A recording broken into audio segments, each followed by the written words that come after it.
ये कहानी है इरफान की। इरफान जो आर्थिक रूप से काफ़ी असहाय था, जिसके कारण उसने 20 साल पूर्व ऑटो रिक्शा चालक बनने का फैसला किया। वह अपने कार्य से पूर्ण से अवगत था, परंतु एक हादसे ने उसकी ज़िंदगी ही ख़त्म करके रख दी। आखिर क्या थी यह कहानी? तारीख 18 जून 2019, इरफान का जन्मदिन। इरफान पूरे दिन की मेहनत करके अपने घर की ओर निकलता है। वह अपने परिवार की पूरी जिम्मेदारी अच्छे से निभाते हैं। ऑटो रिक्शा पूरे दिन चलाने के बाद वह थक जाता है, लेकिन वह इसके बावजूद बेहद खुश होता है। आज उसकी कमाई अच्छी जो हुई होती है, वो सोचता है कि घर पहुंचते हुए वह रास्ते से कुछ खाने के लिए लेके जाएगा, ताकि उसके दोनों बच्चे और पूरा परिवार को खुशी मिले। इरफान अपने परिवार से बेहद प्रेम करता था। वह हर दिन अपने समय से ज़्यादा वक्त ऑटो रिक्शा चलाता था, ताकि किसी भी दिन उसके परिवार वालों को किसी के सामने हाथ फैलाने ना पड़े। आज इरफान को बहुत फ़ोन आ रहे थे। यह सब फ़ोन उसके घर से ही आ रहे थे। इरफान के बच्चे उसे फ़ोन करके जल्दी आने को कहते, क्योंकि वह अपने पापा के साथ उनका जन्मदिन मनाना चाहते थे। इरफान के बच्चे इरफान को लगातार 2 घंटे से फ़ोन कर रहे थे। इरफान उन्हें हर फ़ोन पर मना कर देता था, क्योंकि वो चाहता था कि थोड़ा सा धन और कमा ले, ताकि शांति से वह अपना जन्मदिन मना सके। रात के 11 बज रहे थे। इस वक्त गांव के लोग नींद की अवस्था में होते हैं। इरफान को अब कोई सवारी नहीं मिल रही थी। इरफान ने सोचा कि अब उसे शायद कोई अन्य ग्राहक नहीं मिलेगा। अब उसकी जेब भी पूरे दिन के तकरीबन 1200 से 1300 कमाई हो चुकी थी। अब वह अपने घर की ओर निकल रहा था। उसने अपने होठों के दोनों कोनों को खींचा हुआ था। वो बेहद खुश था। वो रास्ते में ढाबे से कुछ खाना भी लेकर जाने का सोच रहा था। रात के वक्त होने के कारण वह अपनी तेज़ रफ्तार में ऑटो दौड़ा रहा था। यह रास्ता उसके घर की तरफ शॉर्टकट था। वो ऑटो को हवा से बात करवा रहा था। तभी अचानक से एक तेज रोशनी उसकी आंख के सामने पड़ी और वो खुद को बचाने के लिए ऑटो के हैंडल को दूसरी ओर किया। अंधेरा होने के कारण उसे ये मालूम न चला कि उसका रास्ता अब बदल चुका है। वह जिस रास्ते पर अब था, यह रास्ते की एक खास बात थी। वह यह थी कि इस रास्ते से इरफान का गहरा संबंध रहा है। 20 साल पहले वह इसी रास्ते से गुजरा था। इरफान को उस रास्ते में घुसते ही अजीब सी ध्वनि सुनाई देती है। उसे अपना वही सफ़र फिर से याद आने लग जाता है। वह इसी दिन 20 साल पहले आया था। रास्ता बेहद सुनसान था। वह आगे जल्दी बढ़ रहा था। तभी अचानक से उसके ऑटो रिक्शा के सामने एक लड़की आ गई। लड़की की शक्ल देख इरफान बेहद घबरा गया। इरफान की आंखें बंद हो गई। उसने आंखों को रगड़ा और फिर से आगे की ओर देखा, परंतु इस बार वह लड़की नहीं थी। उसी वक्त इरफान के कंधे पर उसी लड़की का हाथ आता है। वह सर्द हवा में भी पसीने से भीग जाता है। वह लड़की उसे बोलती है, भैया आगे की तरफ चलेंगे? इरफान डरते हुए जवाब में ना कह देता है। वह कहता है कि मुझे अपने घर की ओर जाना है। वह लड़की फिर कहती है, मैं आपको आपके घर तक पहुंचा दूंगी। इरफान डरते हुए उसे बैठा लेता है। वह अपना फ़ोन निकालकर अपने घर फ़ोन करने को कोशिश करता है, परंतु उसके फ़ोन में नेटवर्क नहीं आ रहा होता।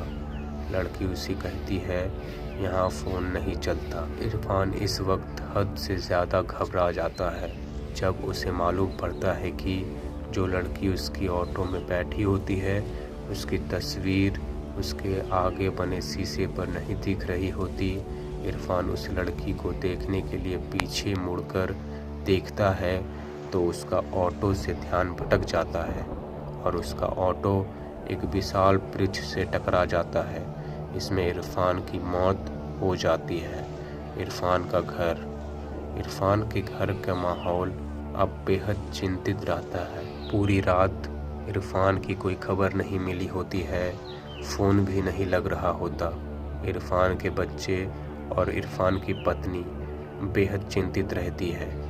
तभी उनका एक पड़ोसी उसके पास आता है और इरफान की पत्नी को अखबार दिखाते हुए कहता है कि क्या कल इरफान संगढ़ इलाके से आ रहा था। इरफान की पत्नी कहती है कि उसे नहीं मालूम, लेकिन यह इरफान नहीं हो सकते। वो गाड़ी कभी लापरवाही से नहीं चलाते। वह इतने भरोसे से इसलिए कह पा रही थी क्योंकि अखबार में मरने वाले की फ़ोटो नहीं थी। इरफान के घर के सामने अचानक से पुलिस की गाड़ी पहुंचती है।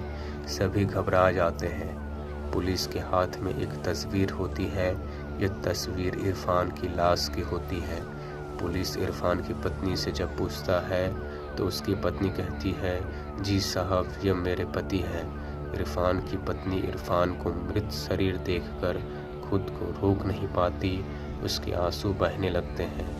बच्चे भी बेहद ज़्यादा रो रहे होते हैं। पुलिस, देखिए, हम आपका दर्द समझते हैं। हम आपकी यहाँ सहायता करने ही आए हैं। हम आपसे कुछ सवाल पूछना चाहते हैं जिससे इस केस में थोड़ी मदद मिलेगी। इरफान की पत्नी मदद करने के लिए हामी भर देती है। पुलिस, इरफान ऑटो रिक्शा कब से चला रहा था। इरफान की पत्नी, जी, आज तकरीबन 20 साल हो गए। आज ही अपने जन्मदिन के दिन इन्होंने ऑटो चलाना चालू किया था। पुलिस, अच्छा, यह ऑटो उसके खुद का है। इरफान की पत्नी, जी, शादी के कुछ महीने बाद इन्होंने ऑटो को अपने नाम पर करवा लिया था। इससे पहले यह ऑटो इनके चचा जान का था। वे ऑटो यूनियन के पूर्व प्रधान रह चुके हैं।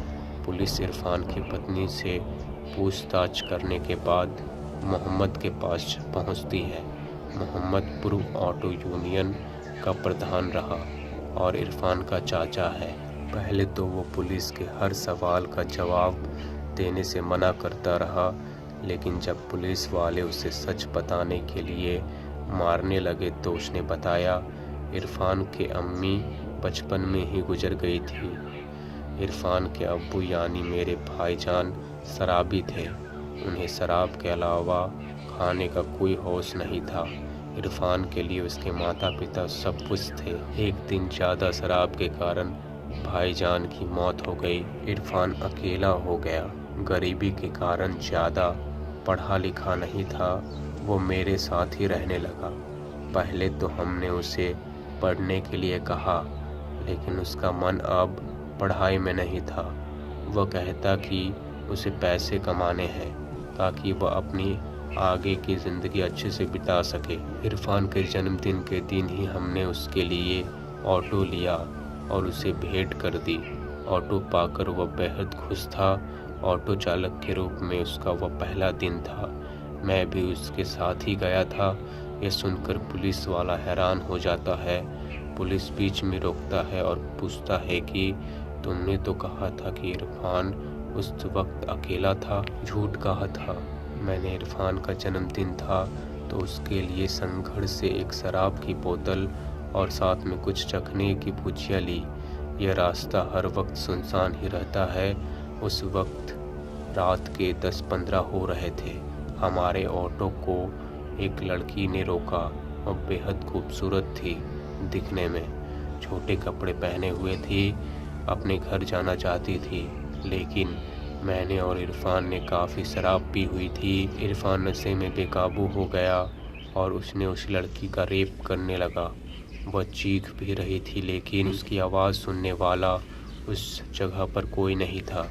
यह सुनते ही पुलिस वाला आगे के केस को समझ गया। उसने उस लड़की के केस को फिर से खोला और मोहम्मद को फांसी की सज़ा मिली। इरफान को सजा तो खुद वो लड़की ही दे चुकी थी। उम्मीद है यह कहानी आप लोगों को पसंद आई होगी। ऐसी और भी कहानियाँ सुनने के लिए हमारे चैनल स्टोरी हंगर को सब्सक्राइब करें। Thank you.